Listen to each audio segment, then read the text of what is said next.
It's time for the movie raid, and tonight's victim is actress Jules. Teresa is currently in Friday the 13th Vengeance. Hello. Hey, Mike. Thanks for having me on the show. So is this your first actual big production and compared your past projects? For me personally, yeah, this is probably one of the biggest projects that I've been a part of.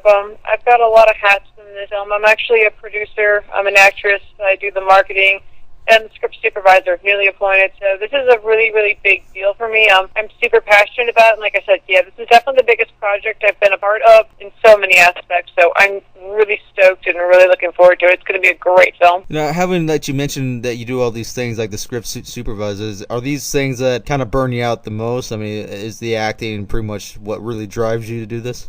Well, the biggest driving factor, yes, I would say the acting part of it is super exciting. I'm really driven about that because probably because of the character that I play. My character's name is Deputy Alice Brooker, named after Alice from the first movie, The First Final Girl, and Brooker after Richard Brooker, who played Jason in Friday the 13th Part 3, who passed away. So my character's kind of an atonement to him, but also she's a deputy, and, you know, being military and being a military police officer, I have a lot of drive in that field in my professional aspect. So acting out a character who's like that is a big drive for me. But also, more than anything, marketing, what my master's degree is in. So I love marketing. It's my passion. It's my drive. So those are two of the biggest parts of it that mean the most to me in regards to what drives me in this film. Have you done part of the marketing for this film as well, or are you just pretty much just straight up promoting it? I've done a lot of marketing. Myself and Peter Anthony, we make a good team. We've been promoting the film together. We do social media postings. We've done a couple contests and stuff like that. So we try to keep it fun. In the beginning, when we both came on board, we came up with a lot of cool, fun contests that really raised the hype. And now that we're getting close to filming, Peter and I are always coming up with creative ways to keep the hype going. So yeah, we've been part of the marketing team for a while now, and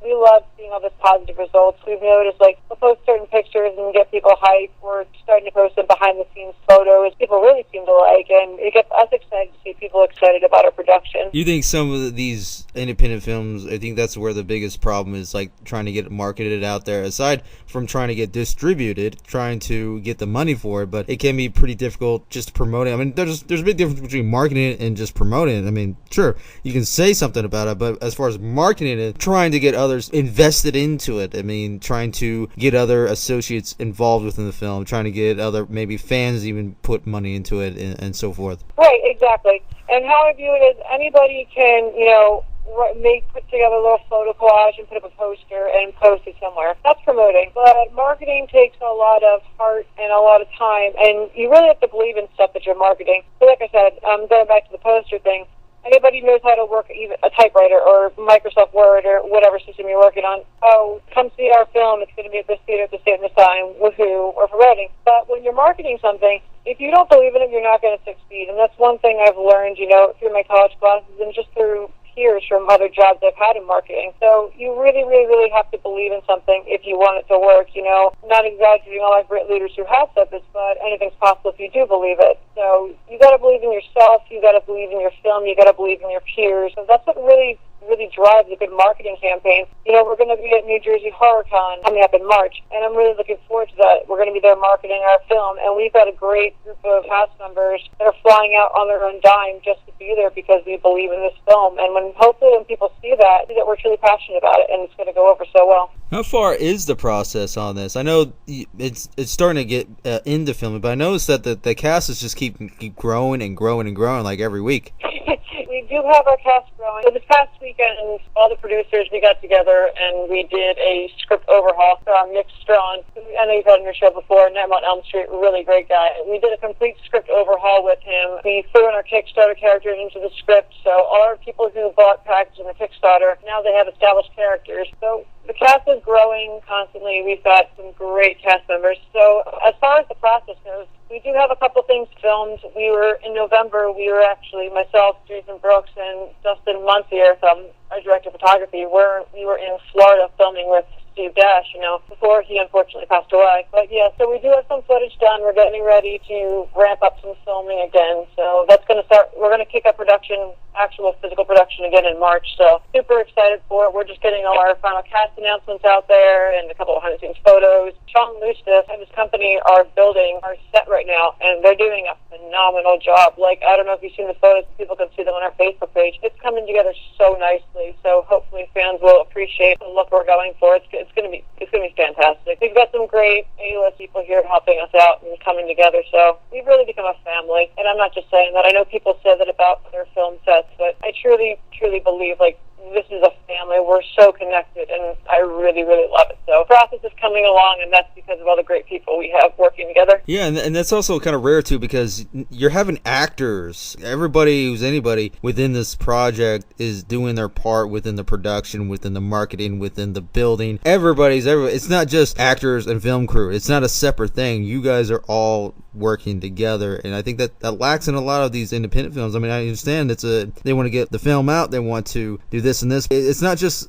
foreign investors into this film. I mean, you guys are actually working together on this, not just with the parts and everything else with it. Oh yeah, and that goes beyond what's going on with production. Like, this cast is fantastic. So, like, all of us playing in the sheriff's department for the film, we have our own little group chat. We talk about some fun stuff in there. We talk about production and things we think are going to make the film better. And then again, I've talked to a lot of the actors and actresses. We all really have come together because, again, like I said before, if you don't believe in something, you're not going to achieve it and it's not going to succeed. And there's not been a single cast member that hasn't been excited or hyped or said how much they believe in this. And we have a lot of fans on our fan page talking about the camaraderie that they see between the cast members. Like, people will see, like, Jason posting something on the Facebook page, and then I'll respond with something fun to Jason, and then, like, another cast member will say something, and people will say, wow, this is a really tight-knit cast. They're really going to make this work. They really care about this film. So just like you said, whether you're Jeremy Brown, the director, or, you're one of the Kickstarter extras, you're part of a family, and that's what's really going to make this film come together. I mean,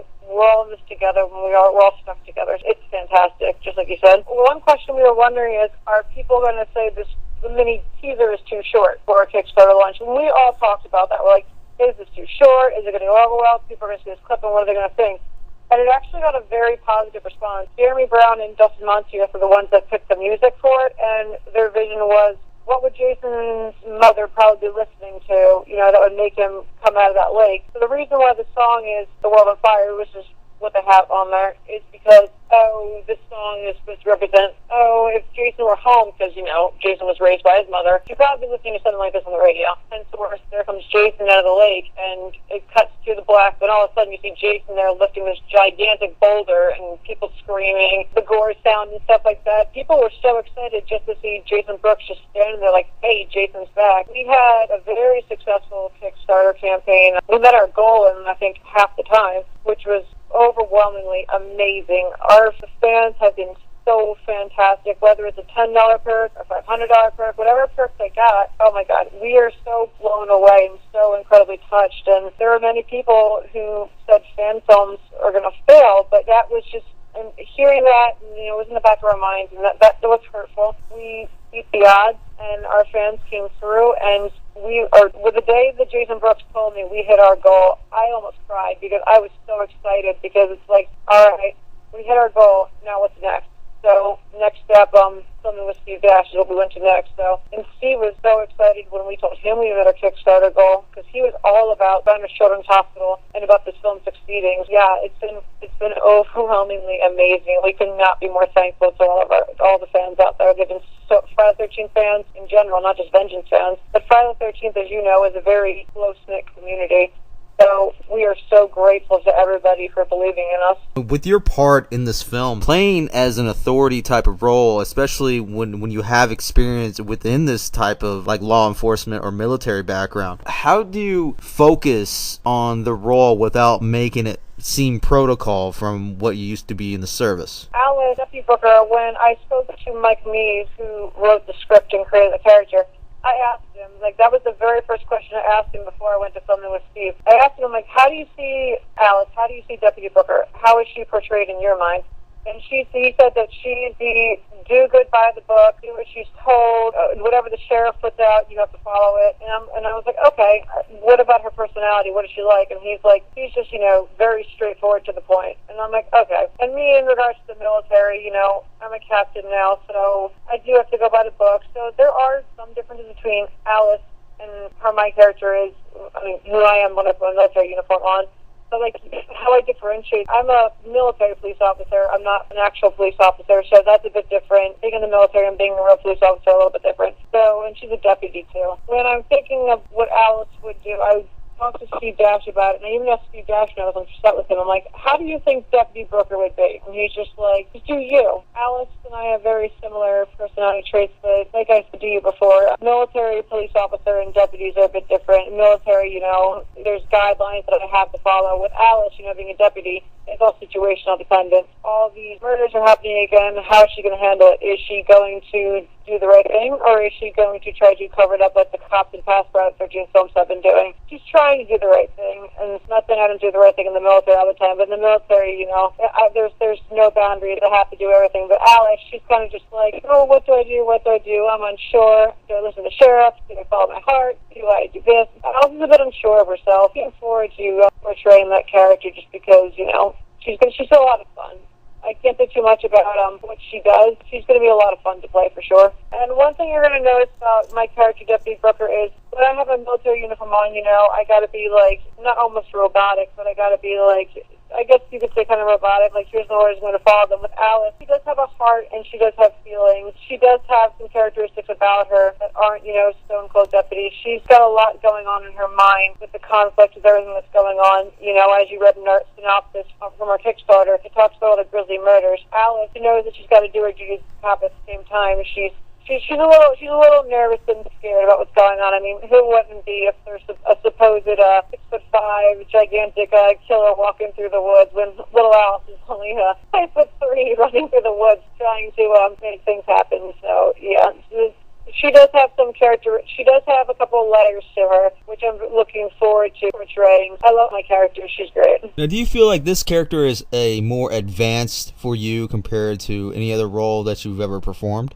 I do, because she's my biggest speaking role for sure in a film. Growing up, I was in high school and college, I was involved in theater, and, there were times when I would audition for a role and I wouldn't get it. And, I would get down, and even if it was just a small part, it was hurtful. So it took me a little bit to get into the world of acting. And then one day we were doing a play, Scrooge, and they were like, you have good movements. Do you want to be the ghost of Christmas yet to come? And you don't have any lines. The ghost of Christmas yet to come. You just pretty much walk around the point and stuff like that. It's a very method character. I started doing that, and then I auditioned for, it was Grease, and I played Rizzo, so that was fun. And then I kind of just from there finally found my bliss and started getting more involved in these acting roles in theater. But my brother is a film major, and he does a lot of film projects, and the one day he was like, hey, Jules, I need somebody to pretend to be a waitress. Can you do that? And I'm like, yeah, sure. So I started getting comfortable in front of the camera like that, just being a waitress in the background, taking words and stuff like that. And then small, minor things, maybe a line or two here or there. But then it got to the point where my brother started, for his senior thesis, he's like, okay, I need to do a really intense film. How do you feel about going through a window? And I'm like, I'm sorry? And he's like, how do you feel about going through a window? I'm like, okay, sure. I mean, I did Taekwondo. I'm in the Army. I guess I can give it a go. So, and it was candy glass, and it was a lot of fun. That was my first real stunt, was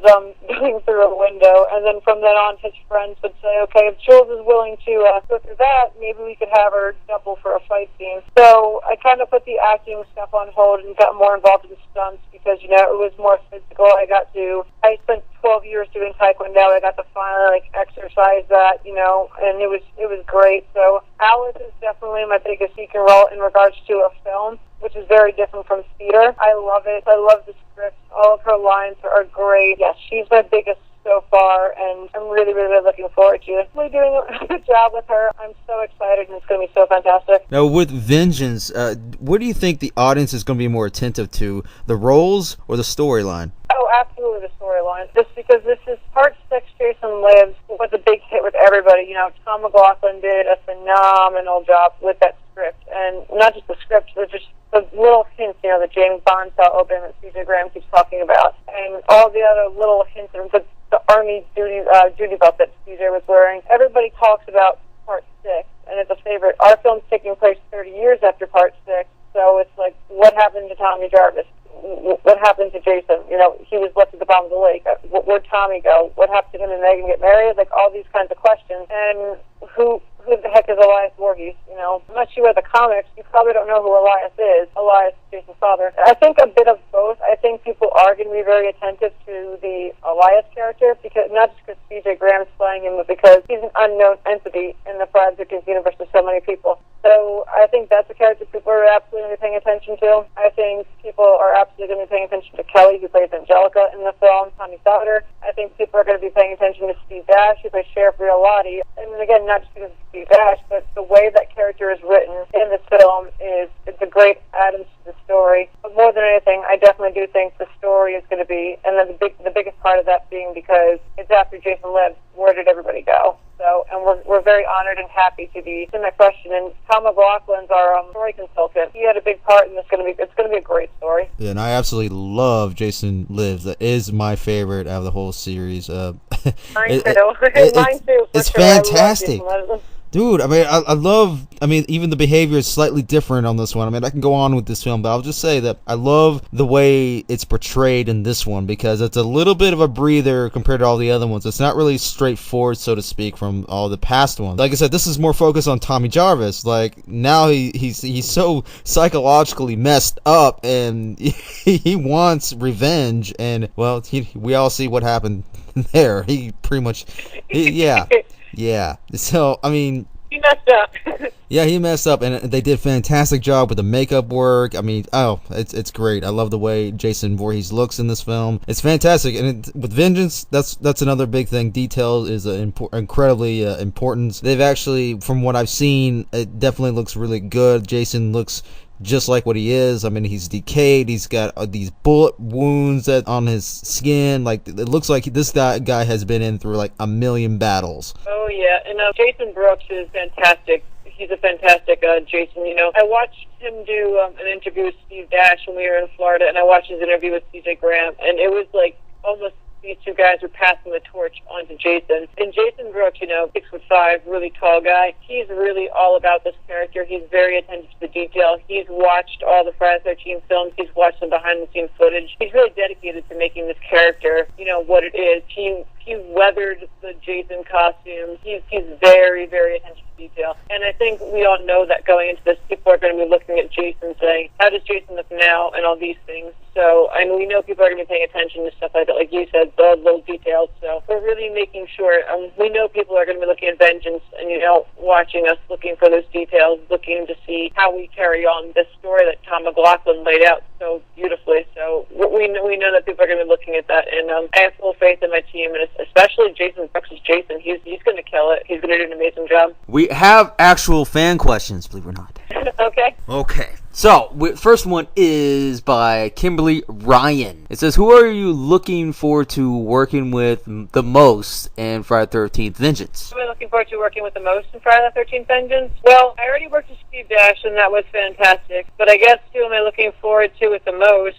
I would have to say for sure Sanaya Lusif. I'm looking forward to working with her. She's definitely an up-and-coming great actress, so I'm looking forward to working with her. And also looking forward to working with my partner, Ray Hopper, who's Deputy Tucker in the film. Ray's really great guy, great actor. So yeah, definitely looking forward to working with him. We have some great scenes together that are going to be quite fantastic. And yeah, Sanaya. So Ray and Sanaya, they're both going to be so great, and it's going to be a great time on set. So I would say those two. Now, you did mention a little bit about Steve Dash a little bit earlier, but Kimberly also asks, you got to be in the scene where Friday legend Steve Dash. What was it like? Do you have any on-set stories?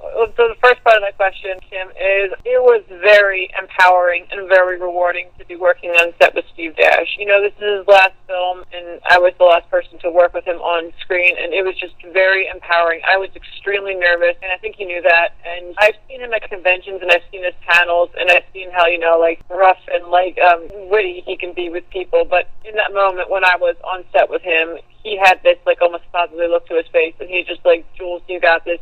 You're a military police officer in real life. Don't don't be nervous. We're just having a conversation, and he really walked me through it. We rehearsed the lines a couple times before we actually shot it, and it was just, once we were done filming the scenes with him, I was like, wow, I was just in a scene with Steve Dash, the first adult Jason. As far as the stories on set go, we filmed at two different sheriff's departments while we were in Florida. We filmed at the Green Cove Police Department, and we filmed at the Baker County Sheriff's Office. And there was one time in particular, we were on the set with the sheriff, and we were all taking a break and stuff like that. And Steve, being Steve, he's like, all right, I'm going to go to the bathroom. So he goes into the bathroom, and I guess he didn't lock the door. So the sheriff came in to check and see how we were doing, and he's like, all right. So he went to go to the bathroom, and he went to open the door, and I guess Steve didn't lock the door, and Jason's like, Jason Brooks was on set. He's like, wait. And then, the sheriff opened the door. He got this look on his face, slammed the door shut, and literally ran out of the office. And, 10 seconds later, Steve comes walking out of the bathroom. He's like, I guess I forgot to lock the bathroom door. And he just walked behind the desk and was just, acting like nothing happened. But then also, there's a scene where I was filming with Steve, and as I was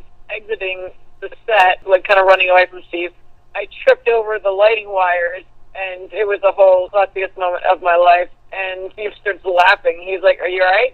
I'm like, yeah, I'm good. He's like, all right, I can start laughing again. And then he started laughing again. So it was a great on-set camaraderie. I had a phenomenal time with Steve, and I wouldn't take that back or trade that for anything. It was just so rewarding. And we got to stay at Steve's house, me, Jason, and Dustin, and it was so great. It was a great time. He treated us like family. We went out to dinner with him and lunch. We filmed a scene at my aunt's house in Florida, and it was so great. Really, really rewarding experience overall working with Steve. And this one is from Alexi Angelino, and since you have a history of playing cosplay, she says, what's your favorite character to cosplay?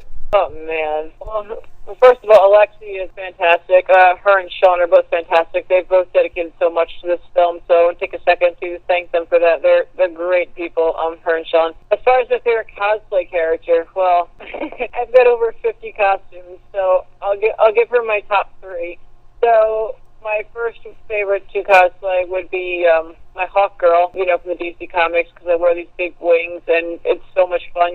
Little kids really love seeing the wings, and they want to come up and touch my wings and stuff like that, which my dad and I made. They're 5 feet on either side, so I have a 10-foot wingspan, so it's very hard walking through a convention floor with the sun, but it's so worth it when the kids like it. I would say my second favorite is probably my Ghost Rider, Gender Bent Ghost Rider cosplay, because the makeup and all that stuff, I think it's a lot of fun. It takes a lot to put together, but I love it. And my third favorite, it's really a tie between Elsa from Frozen, because that's what I wear when I go visit kids in the hospital, Children's Hospital Philadelphia over here, and my Harley Quinn. And the reason why I love my Harley Quinn so much is just because she's just kind of nuts, and I can just run around and just say and do whatever dressed as Harley, and people are just like, she's Harley Quinn. She's a Harley Quinn cosplayer. So yeah, those are my top 3, but I guess if I had to pick one, Hawk Girl would be my overall number 1 favorite, just because, the wings, and I get to carry around a little sword, and it's great. So I love